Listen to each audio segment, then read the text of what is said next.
Good evening everyone, I am Alia Katrina G. Soliano from Group 5 and we are assigned to discuss the Module 5 and Lesson 1 and Lesson 2. So first, Lesson 1, doing historical research online. So it covers the internet and important rules to follow when using it for research. The internet is a global system that connects computer networks worldwide. So we have a lot of things to do with the internet, like sharing informations, research. So it's a platform used for sharing information, providing all sorts of worldwide services like email, websites, and social media, like enable to us to communicate with other people, especially sa atong family nga nasa layo. It's also important for us, for like students or even the researchers. It means having instant access to huge amount of information like historical documents, articles, books, and data, all with just few clicks. Things to remember when using cyberspace or internet.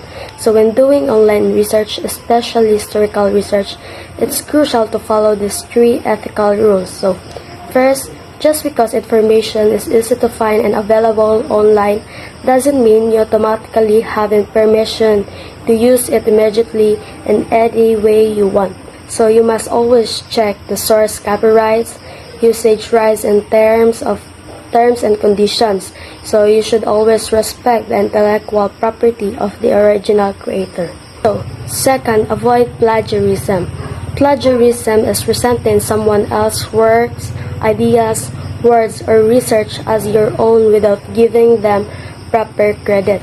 So plagiarism in simplest way is like owning or stealing someone's work as your own. You must always cite your source, use quotation marks for direct quotes, and properly attribute any ideas you paraphrase. So, for example, like sa atong research, di ba natin mapansin nga gabutang ta og mga sources like according to Kent Manuel nga magbutang kag maayong ana kay sa atong research, plagiarism is like considered one of the worst offenses in the academic world.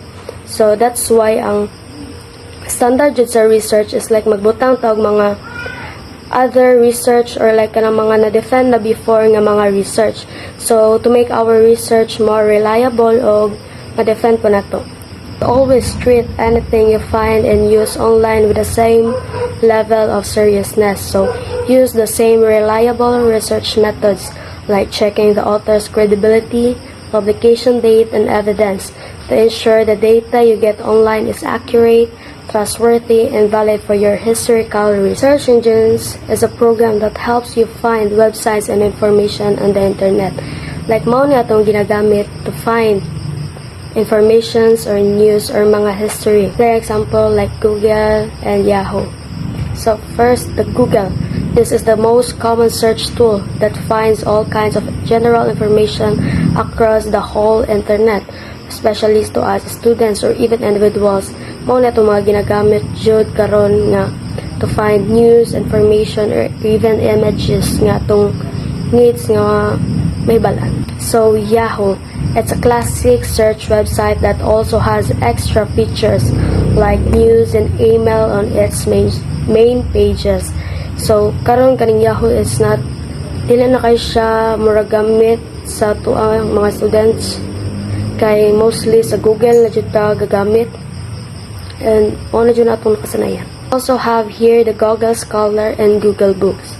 So Google Scholar, this specific tool is used to find articles and official papers for school or academic research.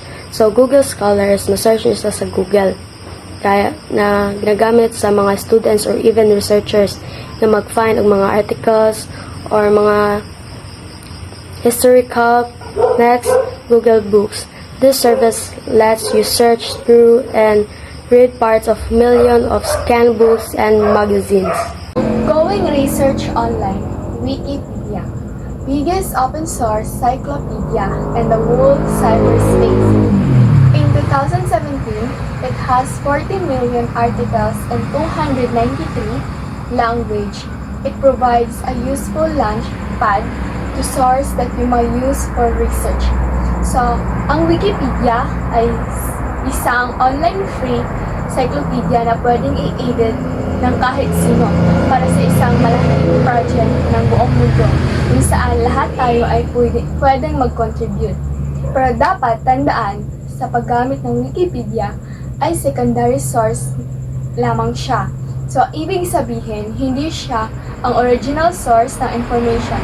Kaya wag basta-basta i-copy-paste ang mga information na nakikita sa Wikipedia dahil pwede itong i-edit ng kahit sino. Second is going historical research and library. Research and library can archive is the necessary and the study of history as this as a preparatory of the primary and secondary that pass through accepted methods of historical scholarship. So, ang library ay treasure trove ng primary at secondary source. Dito mahanap ang mga libro, journalist, archive, at iba pang material na kailangan para sa iyong historical research. Primary and secondary source. Primary source ay mga material na galing mismo sa panahon ng pinag-aralan mo. Example nito ay diary, letter, government, document, at iba pa. Ang secondary source ay mga material na ginagawa pagkatapos ng panahon na pinag-aralan mo. Example nito ay history books, encyclopedias, at scholar article. Sa madaling salita, ang library ay isang pinakamalat. Doing life histories and biographical research. So, what is life history? Life history collecting and analyzing a person's life story. So, the purpose of this is to understand individual experiences and what they reveal about society, culture, or history. Individuals' influence can span centuries and generations. Individual can also influence large spaces and many places. So, like Jose Rizal. Jose Rizal influenced many generations of Filipino. His novels inspired radical Filipinos to fight the colonizer, and his death was seen as the tipping point of the revolution. Like ni Jose Rizal is na siya nahimo na isinulat and na siya nahimo na novel is like na-inspire sa mga daghang mga Pilipino na para mas lumaban sila sa mga Espanyol. Even today, his ideas about nationalism and education continue to influence many generation of Filipino. So the next is life history information challenges the researcher to understand an individual current attitude and behavior and how they may have been influenced by initial decisions made at another time and in another place. So it means that life history helps researchers understand why a person thinks and acts the way they do today by looking at their past experience and decision from different time and places that influence who they are now.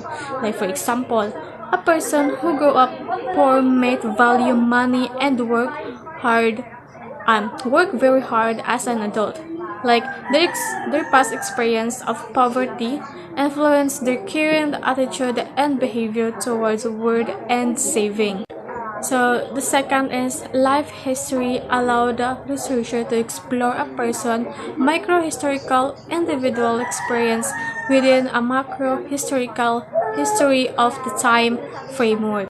So it means that life history helps researcher understand a person's own life history while also looking at the bigger events happening during that time to how both are connected. And in simple terms, it's like looking at a single person life story but also understanding how the event and culture for their time shape that story. So it means ani is like dili lang kanang a person na ilang gi-research is dili lang about sa childhood memories niya about lang pud sa kanang kung how the event or the culture nga kanang ato nga time is kung unsay mga happening kung like for example sa mga old world like for Example no, if a researcher studies someone how grow up during World War II, they don't focus on the person's childhood memories. They also consider how the war occupation like hanap buhay nila sa una and societal changes affected their life choices and experience. Doing historical research online. Let us start with the first tool that any student nowadays would use to do the research, the internet. It has increasingly become the primary means by which anyone would find any information that they need. With a single click, students are able to access tons and tons of available information. So much information, in fact, that it would be easy to get lost in all the data available. So what are the interesting facts about the internet? There are 5 billion Google searches are performed on the internet each day. The internet was invented over 40 years ago in a beer garden. So here's the inventor of the internet. First we have Mr. VetSurf or Venton Gray Cerf. He is an American developer, father of the internet, born on June 23, 1943. And next we have Bob Kahn or Robert Elliott Kahn. He is an American electrical engineer and born on December 23, 1938. The cyberspace. Cyberspace refers to the virtual computer world and more specifically is an electronic medium used to form a global computer network to facilitate online communication. Cyberspace is a great resource for research if you know how to use it properly. Remember that just because information is available does not mean you should just get it and use it right away. Appropriating something such as an idea as yours is considered as plagiarism. So what is plagiarism? Plagiarism, or also known as the worst crime in the field of academia, the practice of taking someone else's work or ideas and passing them off as one's own, and it is considered as a form of theft by taking the ideas and words of others. A simple skill that will get you far in doing historical research online is knowing where to look and how to look. Search engine websites such as Yahoo or www.yahoo.com or Google www.google.com would lead you to a lot of sources with the right search string. A search string is a combination of words that you use to come up with relevant results and lead you to what you are looking for. The more refined your search string is, the more definite and refined the results will be. So here's the example of search string, the Google string. Where to look, a web search engine which can help you to finish your research. So here's the recommended web search engine. First we have Google Scholar, Google Books, Worldwide Science, and ScienceGov, which can help you to contribute a lot of information of your research. Google also provides its own customized platform for scholarly research called Google Scholar. You may use it to find electronic journal articles, materials for institutional repositories, and book chapters for many different sources. It could be a good starting point in building your research by providing you an overview of existing published material for your topic. Google Books also provides sources for scanning books where you may be able to read some chapters for free. This could be useful if you want to know if a certain book would be useful to your research before going to a physical library to learn the book or photocopy pages of it.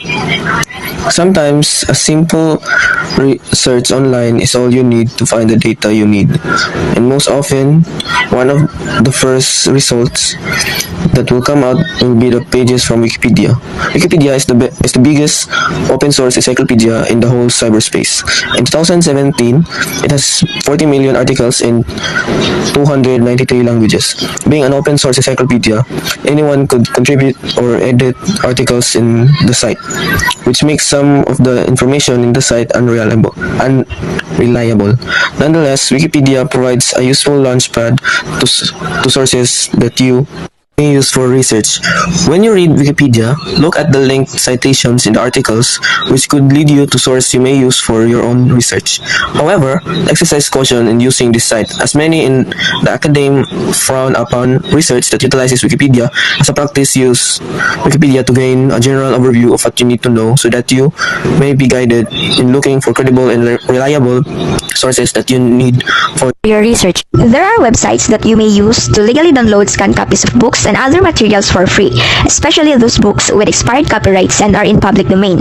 Daghan book na pwede nimo ma-access sa mga websites, kung asa pwede nimo siya ma-download and you can use it for free, especially katong mga books na expired ng copyright. Kung asa you can use it even without permission of the author or the writer. One of the examples sa website is the Project Gutenberg. It is the oldest digital library in the world. It is founded in 1971. It has more than 50,000 items in its collection, which include many works concerning the Philippines, such as Doctrina Christiana, the first published book in the Philippines, the published travelogues of foreigners who visited the Philippines, such as Jugor, De Common, Virchow, Foreman, and Worcester, Austin Craig's biography of Rizal, and all volumes of Blair and Robertson's The Philippine Islands, 1493-1898. So isa ang Project Gutenberg sa mga websites wherein it focuses on older works for which copyright has expired. Biographical research. So first, what is life history? Life history is an oft-neglected subdiscipline of history because it is seen as trivial to larger narratives of nations, societies, and civilization. It is always focused on history of nation and different electives. What is biographical research? Biographical research is a collection and interpretation of personal or human documents. Individuals' influence can span centuries and generations. Individual can also influence large spaces and many places. Jesus Christ and Rizal, for example. Jesus Christ influenced the whole world. The faith and the religion that he started also launched wars, created civilization that lasted for many centuries and persists up to the present.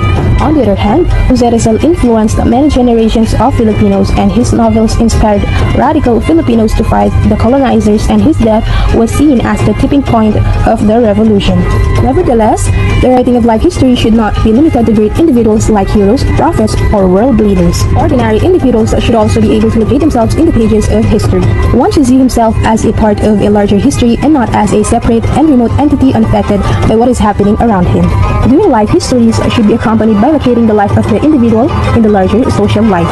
However, doing life history is not an easy task. The researcher should be able to identify different factors that affected the life of the person he is trying to study in order to properly historize his life. For example, studying the life of Rizal does not only require looking at big events in his life that affected the nascent nation, like the publication of his novels, his exile to the Pitan, or his execution in Bagumbayan. A more thorough understanding of Rizal's life necessitates looking at different aspects of his life that affected his persona. Examples are his family, his education, his peers, his travels, and even his affection. In relation to this, one should also look at the context where Rizal existed. The institution where the individuals belong should also be looked at in studying his life history. The family and the community where he belonged will give us clues about his early life. The latter stages of his life can be understood with certain activities and learning that he had as he affiliated in different institutions like schools, organizations, fraternity, church, and interest groups. Other aspects that may be studied in order to come up with a deeper life history are sector, ethnic group, and culture. Zooming out the national history of the country where that individual identifies with is also helpful. So why is it important to study life histories and biographical research? Understanding of these seemingly mundane aspects of individuals' life that would provide historians insightful information that will allow him not just to simply state facts about the individual, but also to make sense of these facts and establish connections about different aspects of the individual's life in order to understand the person that he has become.